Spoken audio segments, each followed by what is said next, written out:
My name is Jaden, 35 years old, and I never thought a single phone call would shatter my entire world. The hospital's voice still echoes in my nightmares. Sarah, Emma, and Noah were in a terrible accident. As I rushed to the hospital, I couldn't imagine that losing my family would be just the beginning.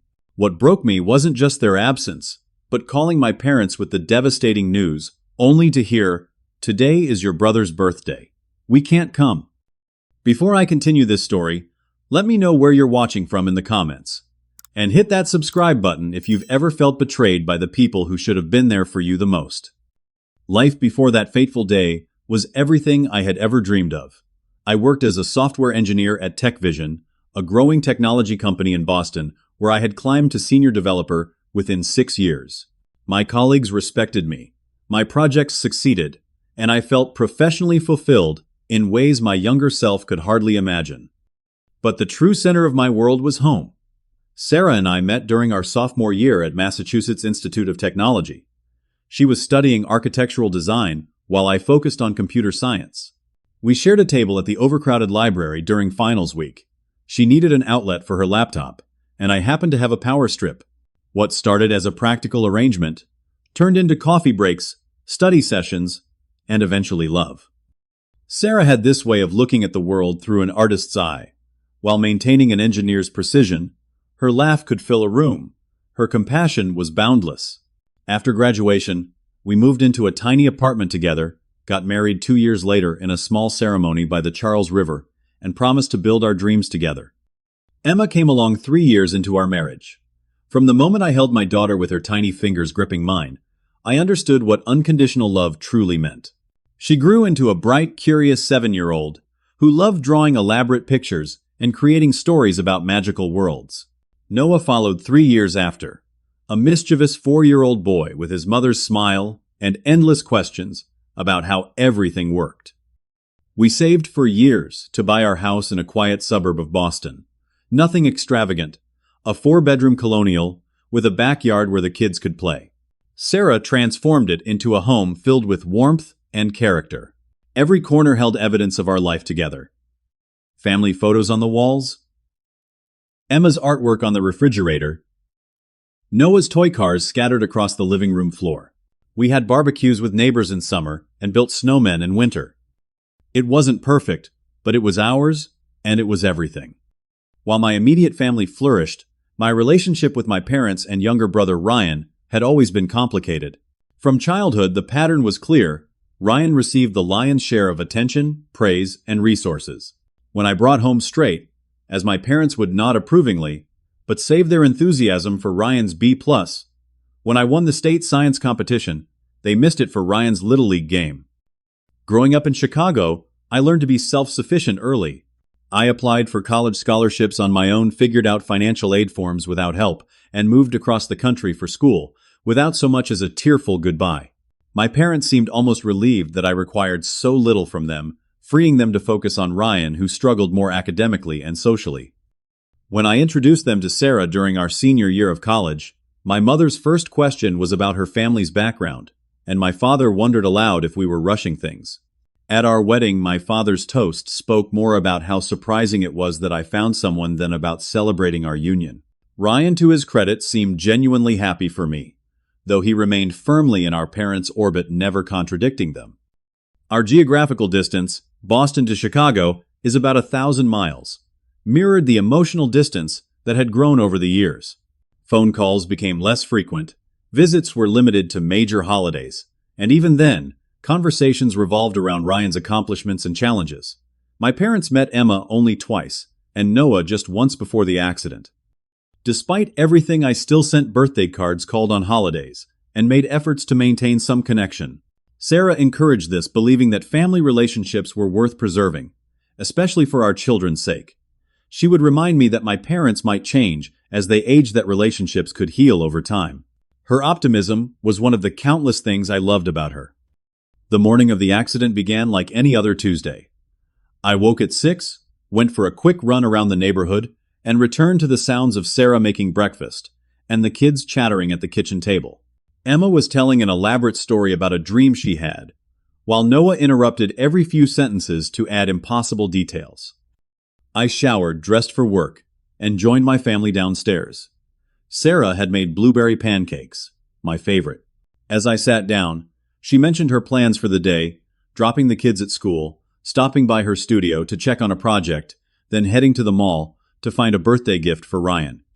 I thought we could send him that new gaming console he's been talking about, she said, pouring coffee into my travel mug. Emma picked out a card for him yesterday. Uncle Ryan likes dragons, Emma informed me seriously, so I drew him a purple one. Purple dragons aren't real. Noah countered, maple syrup dripping down his chin. They are in my imagination, Emma replied, with the wisdom of a child who still believed in possibilities. I kissed each of them goodbye. Sarah's lips, Emma's forehead, Noah's sticky cheek. At the door, Sarah handed me my laptop bag and reminded me about dinner with our neighbors planned for that evening. Love you, I called back. See you tonight. Those were the last words I ever said to them. My coworker Marcus called around 10 that morning to remind me about our 11 o'clock meeting with clients. I was deep in code fixing a bug that had been eluding me for days. I almost ignored the call, but something made me pick up.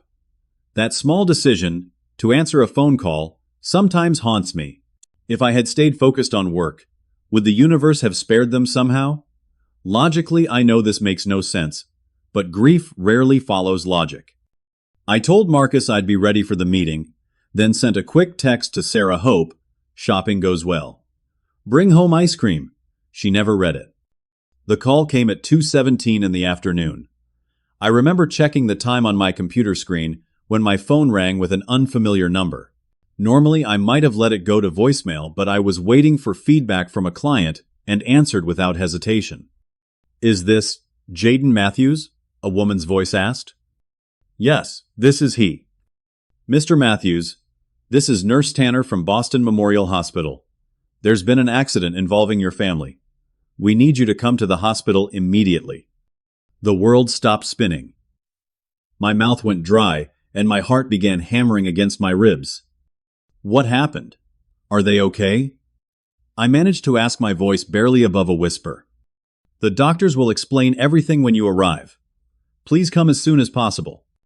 I don't remember hanging up or gathering my things. Marcus told me later that I stood up so abruptly. I knocked over my chair, mumbled something about the hospital, and ran out. I don't remember the drive either, though it must have been reckless. Rain had started falling, turning the afternoon dark and slick.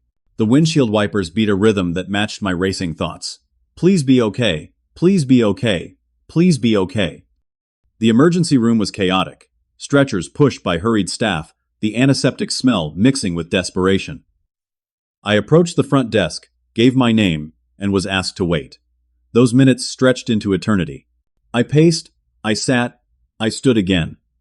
I watched the automatic doors irrationally, hoping Sarah would walk through them, kids in tow, explaining this was all a mistake. A doctor eventually approached. Dr. Rivera, according to her name tag. Her face held that careful blankness that professionals develop when delivering catastrophic news. Mr. Matthews, I'm very sorry to tell you that your wife and children were involved in a serious collision with a commercial truck. The truck apparently lost its brakes on the downhill stretch of Route 9 and struck several vehicles, including your family's car. But they're okay, right? They're hurt, but they're okay. I heard myself asking already, knowing from her expression what the answer would be. Sir, I'm so very sorry. The impact was severe. Your wife and children sustained catastrophic injuries. Despite all our efforts, we couldn't save them. They died shortly after arriving at the hospital. The floor seemed to tilt beneath me. Dr. Rivera guided me to a chair as my legs gave way. She continued talking, her voice, coming from very far away, explaining medical terms that held no meaning. All I could think was this morning they were alive, laughing, eating pancakes. This isn't possible, I said, interrupting her. There must be some mistake. I just saw them this morning. Dr. Rivera placed her hand gently on my shoulder. I understand this is incredibly difficult to process. Would you like to see them? I nodded, not trusting my voice. She led me through double doors, down a corridor, and into a quiet room. And there they were, lying on 3 separate gurneys. They looked almost peaceful, as if sleeping. Sarah's dark hair fanned out around her face, still damp from the rain. Emma's small hands rested at her sides, missing the colored pencils they usually clutched. Noah's face, cleaned of the morning's syrup, looked impossibly young. But they weren't sleeping. The stillness was wrong.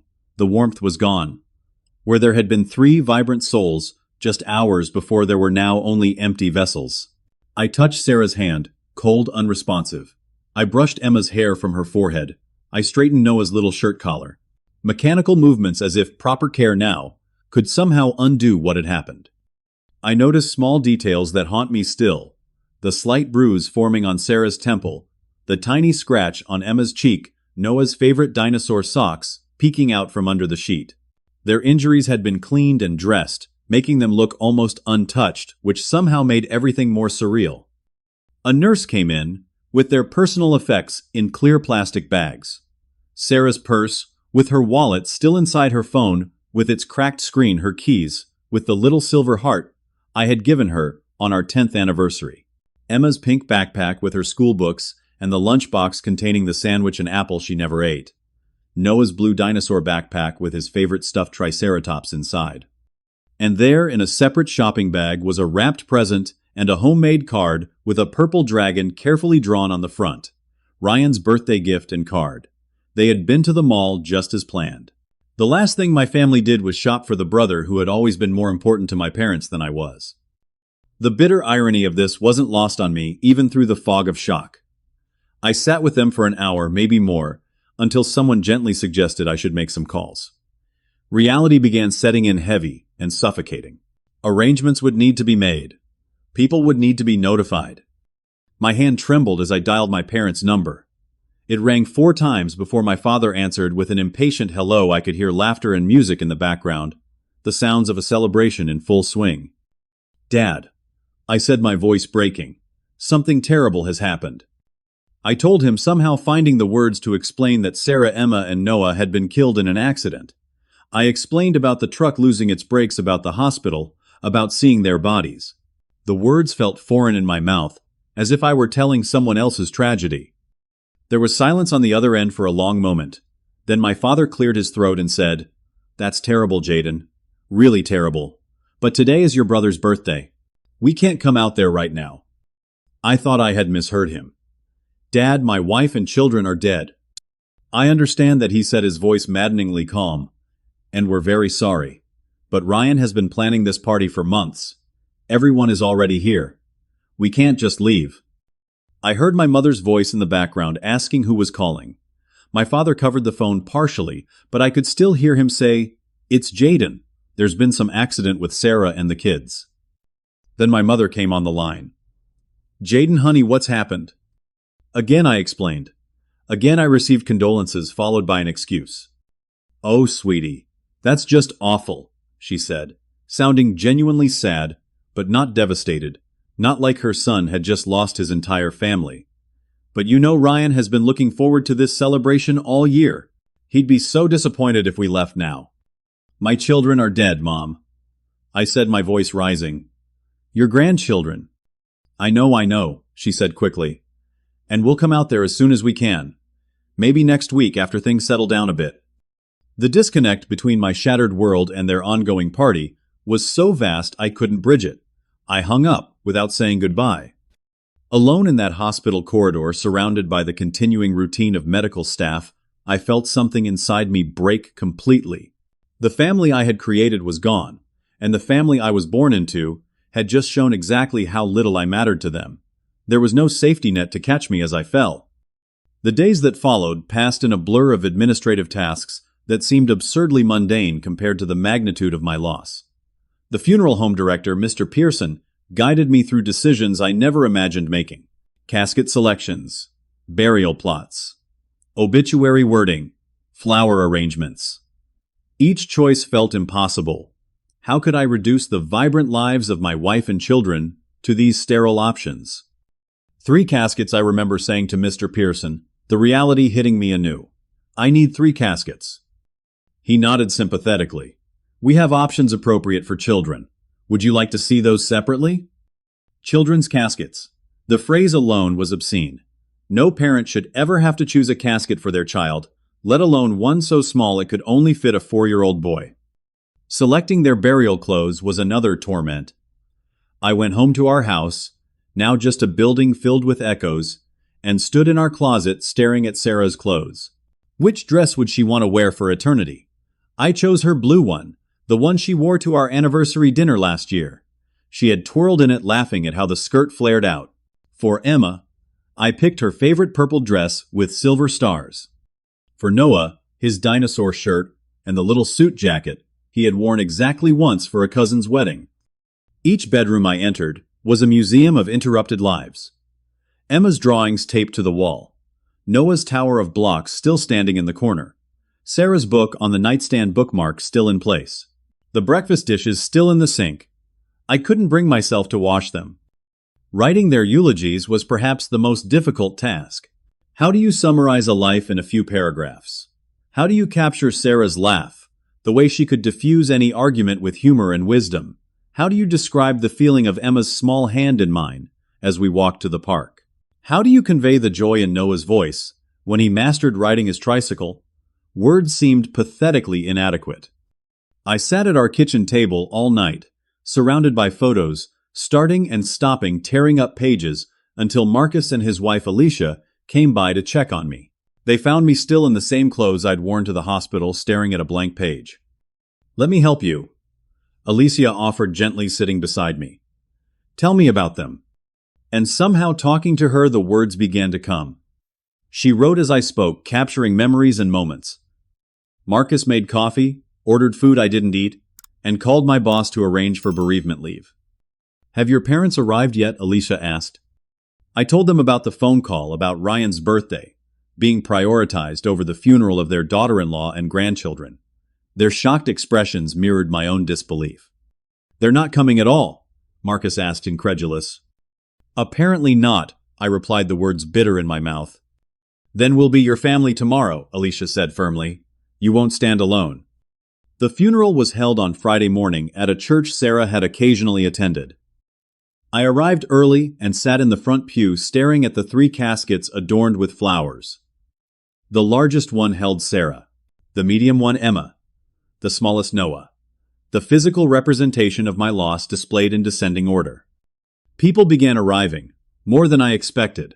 Sarah's colleagues from her architectural firm, parents and children from Emma's school, our neighbors, my co-workers, even some of Sarah's college friends who had flown in from across the country. The church filled with people whose lives had been touched by my family. But the row reserved for immediate family remained conspicuously empty, except for me. No parents, no brother, not even a phone call. The service began. The pastor spoke kind words about lives cut short and the mystery of God's plan, platitudes that offered no comfort but filled the necessary space. Then it was my turn to speak. I approached the podium, unfolded the papers Alicia had helped me prepare, and looked out at the sea of sympathetic faces. My voice shook as I began speaking about Sarah, how we met, how she changed my life, how she made our house a home. I shared stories about Emma's creativity and Noah's boundless energy. I talked about bedtime stories and Sunday pancakes and impromptu living room dance parties. Halfway through, I had to stop, overwhelmed by the finality of it all. The silence in the church was heavy. Then, from somewhere in the back, a child about Emma's age called out, "Emma was my best friend." The simple declaration broke the tension, and gentle laughter rippled through the congregation. I found my voice again, strengthened somehow by this reminder that my family had mattered to others. After the service came the procession to the cemetery. A line of cars with headlights on, moving slowly through the streets of Boston. The graveside service was brief, just the pastor saying a few final prayers as the caskets were lowered into the ground. I placed a white rose on each one, for Sarah, for Emma, for Noah. Goodbye to my wife. Pruzid, all. Goodbye to my children. Goodbye to the future we should have had together. People offered condolences, hugged me, promised to check in. Eventually, they all left. Marcus and Alicia were the last to go, only leaving after I insisted I needed some time alone.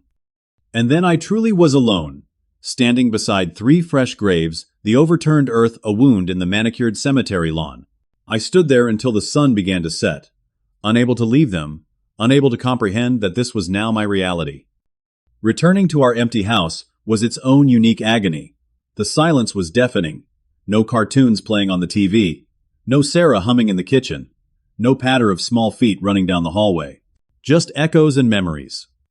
I wandered from room to room, touching their belongings, as if they might somehow connect me to their owners. Emma's stuffed unicorn that she'd outgrown, but couldn't bear to part with. Noah's collection of toy cars, arranged precisely on his bookshelf. Sarah's reading glasses still on her nightstand. My phone chimed with a text message notification. For one irrational moment, I thought it might be Sarah before reality crashed back. It was my mother. Hope you're doing okay. Ryan had a wonderful birthday. Sending love. No mention of the funeral. No acknowledgement of their absence. Just an update on the event they had prioritized over their son's devastating loss. I turned off my phone, crawled into our bed still made with the sheets Sarah had last straightened, and clutched her pillow that still held the faint scent of her shampoo. That night, I made a decision my parents and Ryan no longer existed to me. I had lost one family through tragic circumstances beyond anyone's control. I would now choose to lose the other. 2 weeks after the funeral, against everyone's advice, I returned to work. The routine of coding meetings and deadlines offered a structure to cling to when everything else had fallen apart. My boss Jennifer suggested I take more time, but sitting alone in that empty house was unbearable. At least at work I could pretend to be functional for 8 hours a day. The pretense didn't last long. I would find myself staring at my computer screen, having forgotten what I was working on. During meetings, conversations would flow around me while my mind wandered to memories of morning goodbyes and promises to be home for dinner. Deadlines were missed. Projects stalled. My colleagues were understanding, but increasingly concerned. Marcus covered for me when possible, completing work I left unfinished, making excuses to clients. Give yourself time to grieve, he urged. But how much time does it take to process losing everything? A month? A year? A lifetime? At night, I returned to the house I couldn't bring myself to call home anymore. Sometimes I slept on the couch, unable to face the empty side of our bed. I left the children's rooms exactly as they were, doors slightly ajar, just as they had been that last morning. Dirty dishes piled up. Mail went unopened. Dust gathered on picture frames. Sleep, when it came, brought little relief. Nightmares plagued me, visions of the accident I hadn't witnessed but could imagine all too vividly. The truck barreling down the hill, Sarah's car in its path, the impact, the fear they must have felt. I would wake gasping, drenched in sweat, reaching across the bed for Sarah before remembering she would never be there again. Guilt became my constant companion. If I had gone shopping with them that day, if I had insisted Sarah take a different route, if I had kept them home somehow. The what-ifs circled endlessly, each one a fresh cut on an already bleeding wound. 3 months after the accident, I made a critical error in a piece of code that cost the company a major client. Jennifer called me into her office, her expression a mixture of sympathy and resignation. "Jaden, I think you need to take a leave of absence," she said gently. "Your mind isn't here, and that's completely understandable. But you're not helping yourself or the company by pushing through like this." I didn't even argue. She was right. I was a hollow shell pretending to be a functioning human being, and the charade was crumbling. The company's health insurance covered therapy, and Jennifer strongly suggested I take advantage of it. "Just talk to someone," she urged. "Professional help exists for a reason." That's how I found myself in Dr. Rebecca Taylor's office the following week, sitting awkwardly on a couch that was both too soft and too firm, staring at my hands, while a kind-faced woman with silver-streaked hair waited patiently for me to speak. "I don't know where to start," I finally said. "Most people don't," she replied. "Why don't we begin with what brought you here today?" The story spilled out. The accident, my parents' betrayal, my failed attempts to continue working. Dr. Taylor listened without interruption, occasionally making notes. When I finished, she leaned forward slightly. "What you're experiencing goes beyond the normal grieving process," she explained. "You're showing clear signs of post-traumatic stress disorder and severe depression. Both are natural responses to the extreme trauma you've endured." She recommended a treatment plan, regular therapy sessions, temporary medication to help stabilize my mood and sleep patterns, and gradual steps toward rebuilding a life without Sarah, Emma, and Noah. "You won't ever get over this loss," she said frankly. "That's not the goal. The goal is to learn to carry it with you in a way that allows you to continue living." The following months were the hardest of my life. Therapy sessions left me emotionally drained. Medication made me feel disconnected from myself. Some days just getting out of bed felt like an insurmountable task. But slowly, imperceptibly, at first, things began to shift. I started reading about similar accidents. The more I researched, the more I discovered that commercial truck accidents due to brake failures were alarmingly common. Many involved the same trucking company, Continental Freight. The company had been cited multiple times for safety violations, but continued operating with minimal consequences. This information ignited something in me: anger, purpose, focus. I contacted a lawyer, Benjamin Goldstein, who specialized in transportation accident litigation. When I shared what I had learned about Continental Freight's safety record, his interest was immediately piqued. "There's definitely a pattern here," he said, reviewing the documentation I had compiled. "If we can prove negligence in their maintenance practices, we might have a strong case." The lawsuit gave me a reason to get up in the morning. I worked closely with Benjamin, gathering evidence, reviewing maintenance logs, tracking down former employees, willing to testify about the company's corner-cutting practices. Each day spent fighting for justice was a day I wasn't drowning in grief. During this period, I finally made the decision to sell our house. Every corner held memories that stabbed me anew each day. A real estate agent walked through suggesting depersonalizing the space. 2. Removing family photos, repainting the children's rooms, erasing all evidence that my family had ever lived there. I couldn't bear to do it myself, so I hired a service to pack everything and put it in storage. The day I handed over the keys, I felt both relief and profound loss. I moved into a small apartment downtown, sparsely furnished with just the essentials. It wasn't a home, just a place to sleep and continue my work. With the proceeds from the house sale and some of my savings, I established the Sarah Matthews Foundation for Transportation Safety. Initially, it was just a website and a mission statement, but it gave me a platform to advocate for stricter regulations and better enforcement of existing safety laws for commercial vehicles.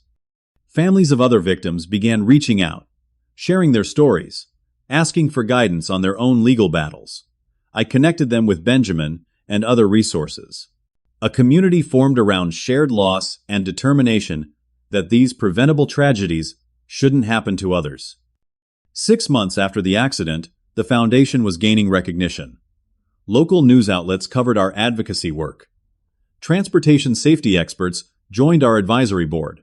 Politicians began returning my calls, interested in the voting potential of a safety issue that crossed party lines. I wasn't okay, not by any definition of the word. I still had nightmares. I still had days when grief hit me like a physical blow. I still hadn't spoken to my parents or Ryan. But I was moving forward, carried by the conviction that Sarah, Emma, and Noah's deaths could mean something beyond my personal loss. As Dr. Taylor had predicted, I wasn't getting over my grief. I was learning to carry it. And in carrying it, I was finding a way to honor the family I had lost.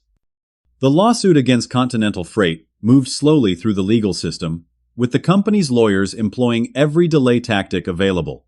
They offered a settlement early on, $2 million with a non-disclosure agreement that would prevent me from discussing the case publicly.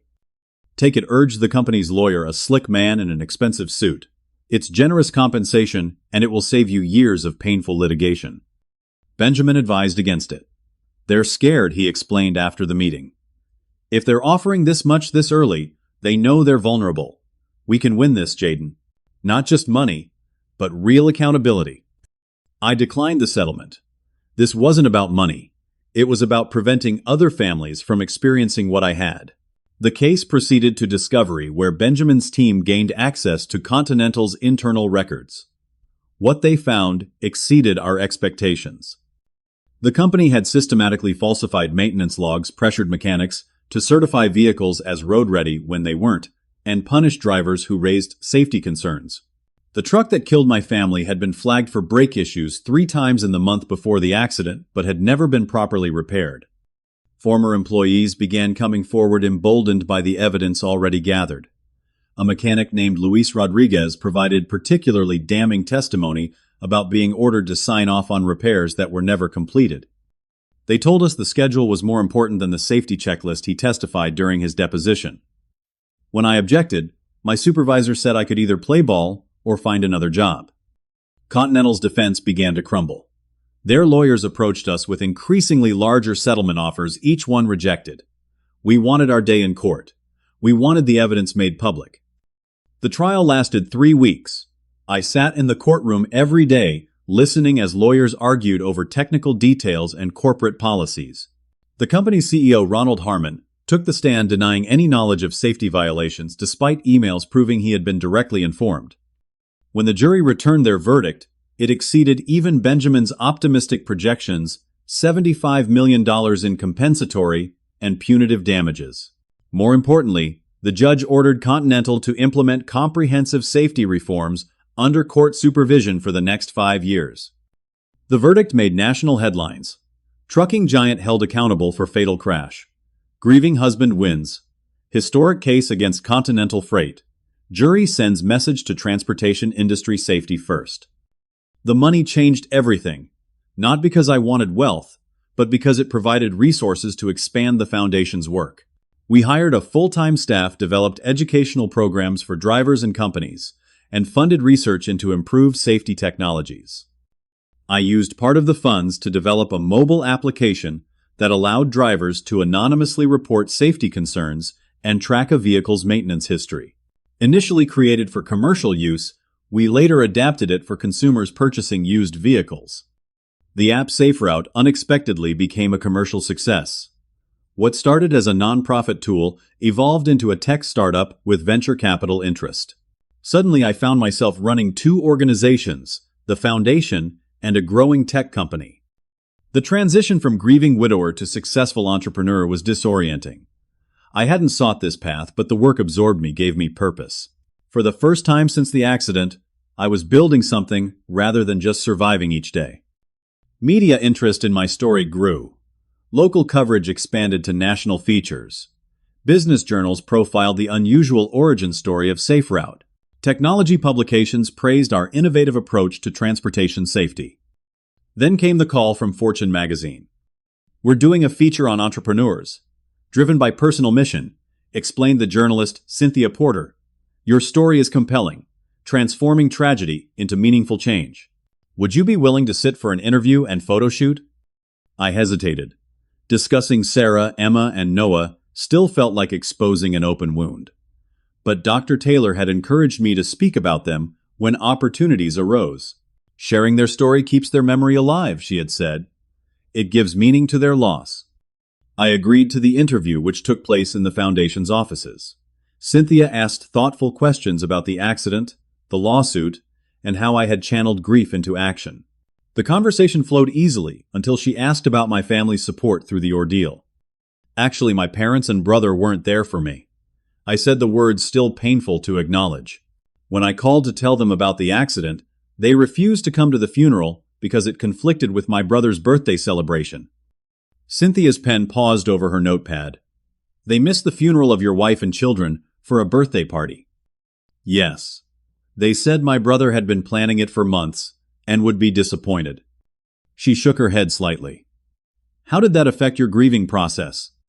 I explained how their abandonment had compounded my loss, how it had severed our already strained relationship, how I hadn't spoken to them since that day. "Do they know about your success with the foundation and SafeRoute?" she asked. "I have no idea.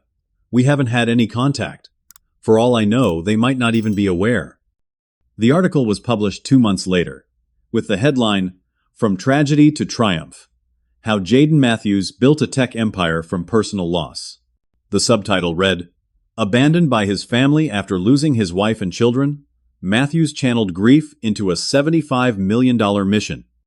The piece was respectful but unflinching in its details, including my parents choosing my brother's birthday over my family's funeral. It described the accident, the lawsuit, and the subsequent development of SafeRoute, now valued at over $30 million. It portrayed me as a resilient figure who had found purpose through unimaginable loss. I didn't realize the impact the article would have until my phone began ringing non-stop the day it was published. Business contacts, former colleagues, friends I hadn't spoken to in years, all calling to express support and often shock at my parents' actions. What I didn't expect was the call that came 3 days after publication from a number I still recognized despite 6 months of silence. My mother's voice, tentative and strained. "Jaden, we need to talk." I almost didn't answer the phone when I saw the Chicago area code. Some part of me knew who it was before I even saw the familiar number on my screen. For several rings, I debated letting it go to voicemail, continuing the silence that had stretched between us for half a year. But curiosity, or perhaps some lingering need for resolution, made me pick up. "Hello." I kept my voice neutral, giving nothing away. "Jaden, is that you?" My mother's voice sounded older, more hesitant than I remembered. "Yes, it's me." A pause, then. "How are you?" The absurdity of the question almost made me hang up. How was I? How did she think I was, after losing my entire family and being abandoned by my remaining relatives in the process? "What do you want, Mom?" I asked instead. She sighed. "We saw the article in Fortune about your company and the foundation, and about us." So that was it. Not concern for my well-being, not remorse for their actions, concern about their public image. "I'm sorry you had to find out about my life through a magazine," I said flatly. "Jaden, please," she said, her voice trembling slightly. "We've been trying to give you space to grieve. Your father thought it best not to intrude." "Not intrude," I repeated incredulously. "You didn't come to their funeral. You chose a birthday party over saying goodbye to your daughter-in-law and grandchildren." It wasn't like that, she protested weakly. "Your father. He doesn't handle emotional situations well, he thought." "I don't care what he thought," I cut her off. "There is no explanation that makes what you did okay." Another silence fell between us. Then in a smaller voice, she said, "Ryan wants to talk to you too. He feels terrible about everything." "Does he?" I wasn't sure I believed it, but something in her tone gave me pause. "Yes. He's been different since it happened. Since you stopped speaking to us. He broke up with his girlfriend, moved out of the apartment we helped him buy. He says he can't accept our help anymore, knowing how we treated you." This surprised me. Ryan had always been the compliant son, never challenging our parents' decisions or perspectives. "Put him on," I said, curious despite myself. There was a shuffling sound, and then my brother's voice came through, uncharacteristically subdued. "Jaden, it's Ryan." "Hey." I couldn't bring myself to add any warmth to the greeting. "I'm so sorry," he said immediately. "About Sarah and the kids, and about not being there for the funeral. I should have come regardless of what Mom and Dad said." His directness caught me off guard. "Why didn't you?" He exhaled slowly. "I wish I had a good answer. I've always just gone along with whatever they wanted. It's easier, you know. But this was different. This was unforgivable. I knew it even then, but I didn't have the courage to stand up to them." His honesty was unexpected. The Ryan I remembered would have made excuses, deflected blame. "The article said, 'You've been doing amazing things,'" he continued when I didn't respond. "The foundation, the app, Sarah would have been proud." The mention of Sarah's name in his mouth sent a jolt through me. Part pain, part recognition. He was right. She would have been proud. She had always believed I could make a difference in the world. "Thanks," I managed. "Would you? Would you be willing to meet all of us, or just me? Whatever you're comfortable with. I understand if you say no." I should have said no. These people had abandoned me at the worst moment of my life. But something in Ryan's voice, genuine remorse perhaps, made me hesitate. "I'll think about it," I said finally. "That's fair," he replied. "Just let us know." After another week of consideration and a frank discussion with Dr. Taylor, I agreed to meet with my family. We arranged to gather at a neutral location, a quiet cafe halfway between my apartment and their hotel. They had flown in from Chicago, specifically for this meeting, which I took as at least a small sign of effort. I arrived early and selected a table in the corner, positioning myself where I could see the door. When they walked in, my father first followed by my mother with Ryan trailing behind, I was struck by how they had aged. My father's hair had gone completely gray. My mother looked thinner, more frail. Ryan had grown a beard and carried himself differently without the carefree confidence I remembered. They approached tentatively, as if expecting me to change my mind and leave. My father extended his hand, which I shook briefly more out of ingrained politeness than forgiveness. My mother made a motion as if to hug me, then thought better of it.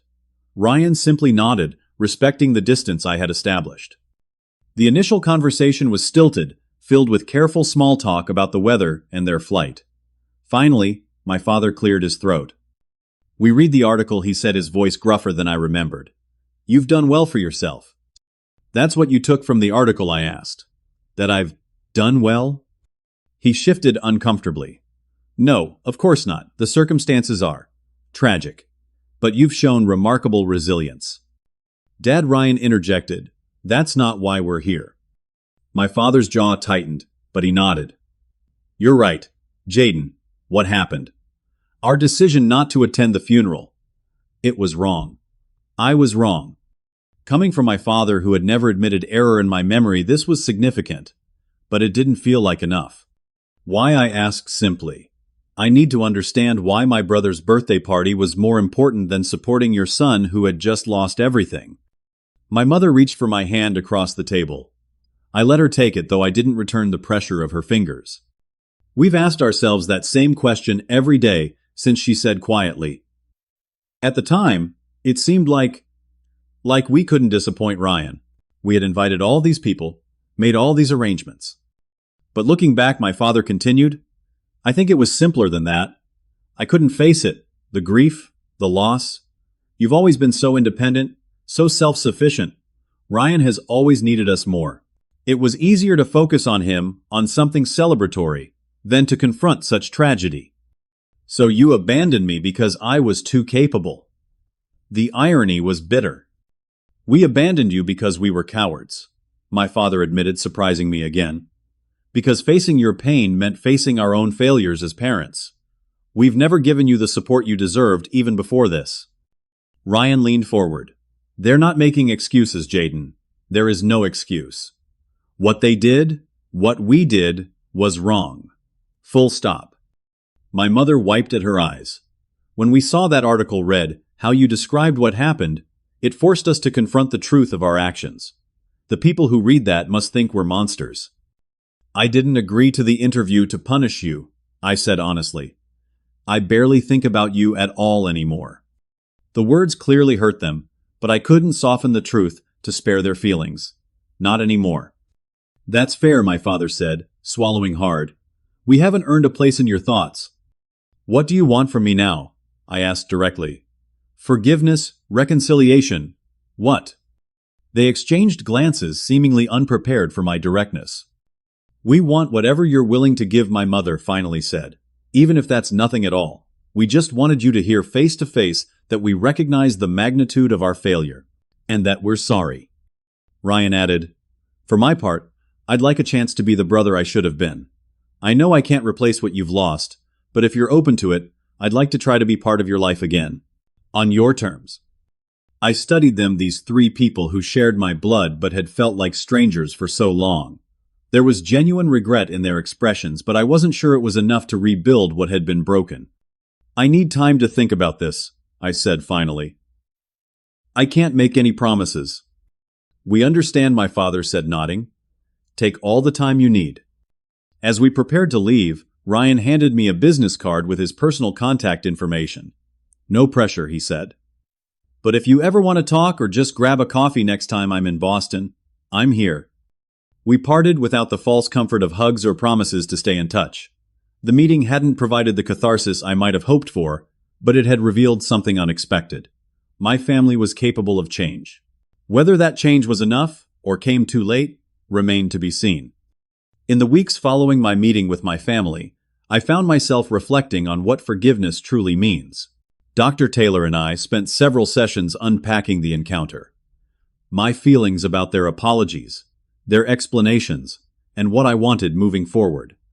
Forgiveness doesn't have to mean reconciliation, she reminded me. It can simply be letting go of the anger for your own sake, whether or not you choose to have them in your life again. This perspective helped me make a decision. I wouldn't cut my family off completely, but I wouldn't pretend the past hadn't happened either. I would establish boundaries that protected my emotional well-being while leaving room for possible growth. I called Ryan first. Of the three, his remorse had felt most genuine, his self-reflection most profound. We began with occasional phone calls, then video chats. He asked thoughtful questions about my work, offered genuine support for the Foundation's mission, and never pressured me for more than I was willing to give. With my parents, the path was more complicated. I allowed limited contact, occasional emails, brief phone calls on holidays, but maintained emotional distance. My father struggled with this arrangement, wanting either full reconciliation or clean severance. My mother accepted it more gracefully, seeming grateful for any connection at all. I don't know if I'll ever be able to forget what happened, I told Ryan during one of our conversations. I wouldn't expect you to, he replied. I'm just thankful you're letting me try to be a better brother now. Our relationship slowly evolved into something new. Not the competitive dynamic of our childhood, but a more honest connection between two adults who had both been shaped by the family system in different ways. He visited Boston several times, touring the Foundation offices and offering business advice for Safe Routes expansion. While this careful rebuilding was happening with my family, my professional life continued to flourish. The Sarah Matthews Foundation expanded its advocacy work nationally, partnering with transportation safety organizations and influencing policy changes in multiple states. SafeRoute grew beyond my initial vision, becoming a standard tool in the commercial transportation industry. We added features allowing consumers to check safety records before hiring moving companies or riding in commercial vehicles. The technology that had emerged from my personal tragedy was now protecting thousands of families from similar fates. Through this work, I met Amanda Chen, a transportation policy expert who joined the Foundation's board of directors. Brilliant and compassionate, she approached the mission with both analytical rigor and genuine heart. Our professional relationship gradually evolved into friendship and eventually something more. The first time she asked me about Sarah and the children, I braced for the familiar pain. It was there, of course. It always would be. But sharing their stories with someone who truly wanted to understand them felt healing rather than traumatic. They sound wonderful, Amanda said, after I showed her photos. Emma had your smile. She did, I agreed. But she had Sarah's spirit, curious about everything, always creating. Amanda never tried to replace what I had lost, or rush me into defining our relationship. She understood that my heart would always have rooms dedicated to Sarah, Emma, and Noah, rooms she would not try to occupy. Instead, we built new spaces together carefully and with mutual respect. After 2 years of dating, we bought a house together, a fresh start in a neighborhood neither of us had lived in before. It wasn't the suburban family home I had shared with Sarah, but a downtown brownstone close to both our offices. Different in every way, it didn't invite painful comparisons. Still, I created a special corner in my home office with photos of Sarah, Emma, and Noah. Not hidden away, but not dominating our new life either. Amanda would sometimes leave small tokens there. A seashell from a beach trip. Emma would have loved a dinosaur figurine that would have delighted Noah. These gestures of acknowledgement meant more to me than I could express. The most profound lesson I learned through this journey was that healing doesn't mean forgetting. It doesn't mean replacing what was lost with something new. True healing means integration, finding ways to carry both the love and the loss, allowing them to coexist within the continuing story of your life. I also learned that family isn't just about blood, it's about who shows up when you're broken. Marcus and Alicia, who sat beside me at the funeral when my parents wouldn't. Benjamin, who fought for justice when I barely had the strength to get out of bed. Dr. Taylor, who guided me through the darkest passages of grief. These people became my chosen family, bound by something deeper than genetics. As for my birth family, our relationship will always bear the scars of their absence when I needed them most. But I've come to understand that they too were products of their own upbringings and limitations. This doesn't excuse their actions, but it helps me contextualize them. My father's emotional rigidity, my mother's enabling patterns, Ryan's learned helplessness, All were traits developed long before the crisis that revealed their true depth. The foundation continues to grow, saving lives through advocacy and education. SafeRoute is now an industry standard. I found a balance between honoring Sarah, Emma, and Noah's memory and building a life that still holds joy and purpose. Sometimes, I wonder what Sarah would think of all this. The foundation, the company, my cautious rebuilding with my family, my relationship with Amanda. In my heart, I believe she would be proud. Not because I've achieved success by conventional metrics, but because I found a way to transform unbearable pain into meaning. Because I learned to live again, when living seemed impossible. If there's one message I could share from this journey, it's this. The measure of your life isn't what happens to you, but what you build from it. Pain can destroy you, or it can transform you. The choice isn't always clear in the moment, and the path isn't straight, but it exists. And sometimes, the most profound growth comes from the deepest wounds. I still visit 3 graves with flowers on birthdays and anniversaries. I still feel a catch in my breath when I see a little girl with Emma's bouncing curls or hear a little boy's laughter that sounds like Noah's. I still reach across the bed sometimes momentarily, forgetting Sarah isn't there. But these moments no longer derail me completely. They're part of the tapestry now, threads of what was woven into what is. Have you ever had to rebuild your life after loss? Whether it was a relationship, a dream, or something else that defined you, I'd love to hear your stories in the comments below. Sometimes sharing our journeys helps others find their way through similar darkness. If this story resonated with you, please consider subscribing and sharing it with someone who might need to hear that there's life after loss. Thank you for listening to my story, and remember, even in our darkest moments, we are never truly alone.